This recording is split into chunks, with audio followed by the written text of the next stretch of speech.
Hi guys! So today I'm going to be doing a video where I talk about the Bridgerton series and ranking them from my least favorite to favorite. So I am super excited to share these with you. I recently just finished On the Way to the Wedding and I really loved it, and I've been working on finishing the Bridgerton series for like a couple years now.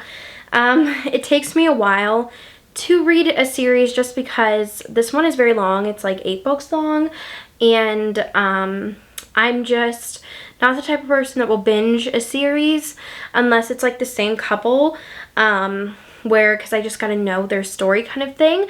This is more like companion novel, but I just love this series. I love what it brought for the historical romance genre and historical romance in TV, and I'm just so excited that I finished it, and I can't wait to share with you my thoughts on this series. So let me grab the first book. So the first book is Romancing Mr. Bridgerton. So this is Penelope and Colin's story. I did not love this one as much as the other ones in the series. I found Colin very immature and spoiled. Sorry, that's Bruiser. And I just could not stand him. I found him very kind of spoilish. He's very spoiled. I didn't really like how he only started to like Penelope when she lost some weight. And so it kind of irked me, and he just was really annoying. He sounded like the spoiled rich brat. And he was just like complaining that he doesn't have a purpose in life, but he also has like a lot of money where he could find a purpose for himself. So I just didn't love this one as much. I'm excited though for the adaptation of this couple in the next season of Bridgerton, but I just didn't love this one as much. I give it 4 stars though, because I really did. I love Penelope, and I love her character. So that's kind of why I gave it 4 stars. Instead of like giving it a lower rating. The next one is On the Way to the Wedding. So this is Gregory's story. I really love Gregory. I just love more the other romances in the series more than his, but I still really enjoyed this book. I gave this one 5 stars.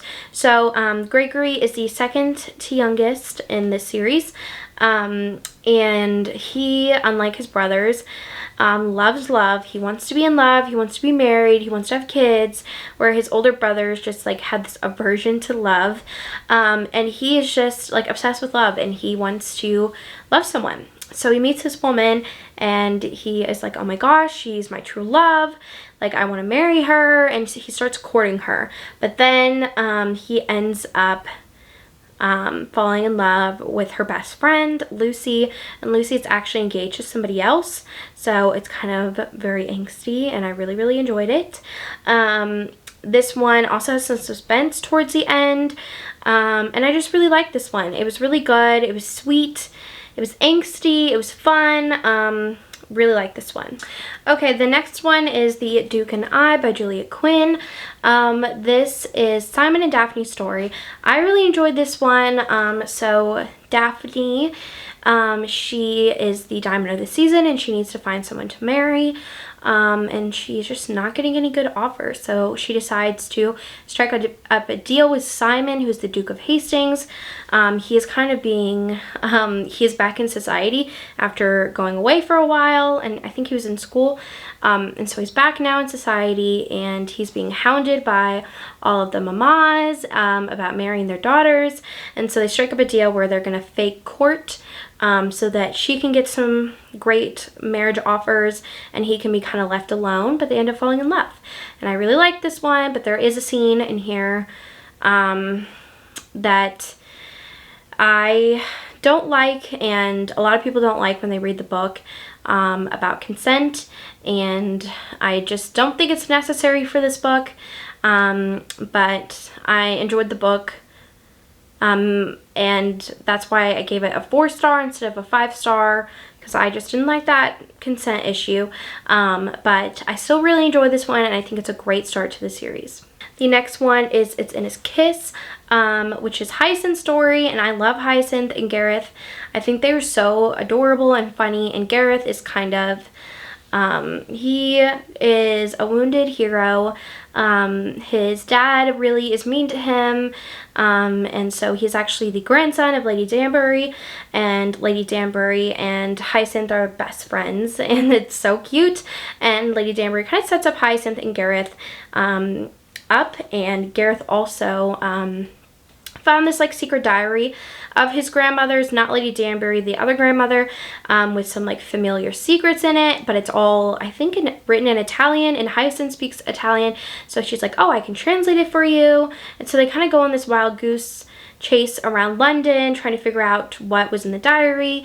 It's really, really fun. Hyacinth is kind of a know-it-all and really funny, and I love their banter. They're just so cute. Really enjoyed this one. I give this one 5 stars. The next one is An Offer from a Gentleman. So this is Benedict's story and oh gosh, Sophie's story. So Benedict and Sophie, this is a kind of a Cinderella retelling, and I can't remember it that quite well, but I think that she meets him at a ball or something, and he really likes her but can't remember who she is, and then he sees her again and he starts like having this relationship with this maid woman, which is actually Sophie, and he starts kind of falling for Sophie, but he also still loves the woman in the mask.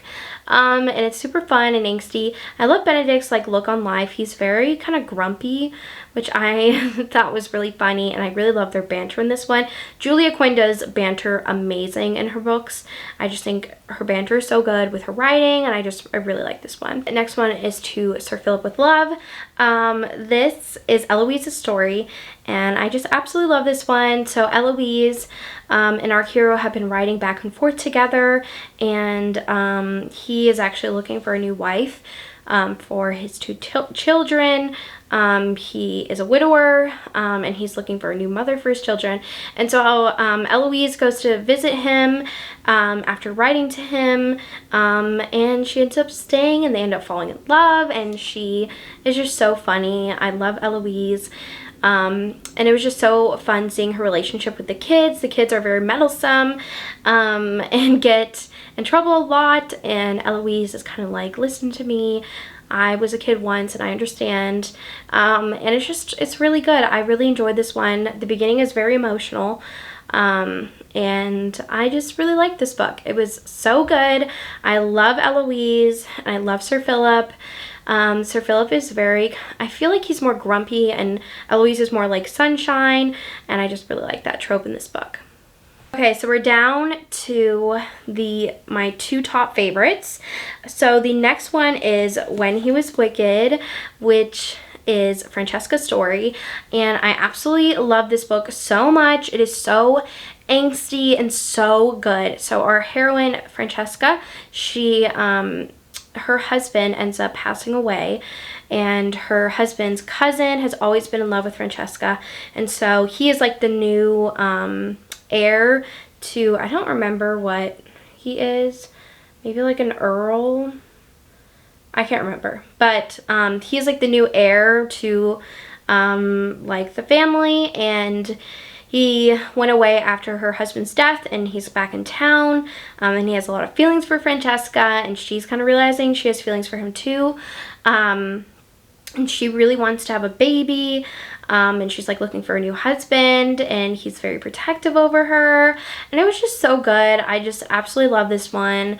It was so angsty and just amazing. Highly recommend.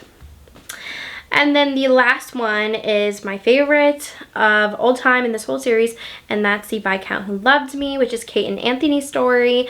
This is a true hate-to-love romance, and Anthony sets his eyes on Kate's sister, but he ends up falling in love with Kate, and it is so good. It's also kind of Marriage of Convenience. And I just love their banter in this one. I love all of the characters in this one. Just such a great read. I love Kate and Anthony so much. I love their angst and their passion for each other. It's just so good. Alright, that is the end of this video. I hope you enjoyed it. I am so happy that I finally finished the Bridgerton series. Let me know how far you are on this series. I'd love to know, or what books you're excited to read in the series, or what your favorite books are in this series down below. So thank you so much for watching this video, and I will see you again soon. Bye.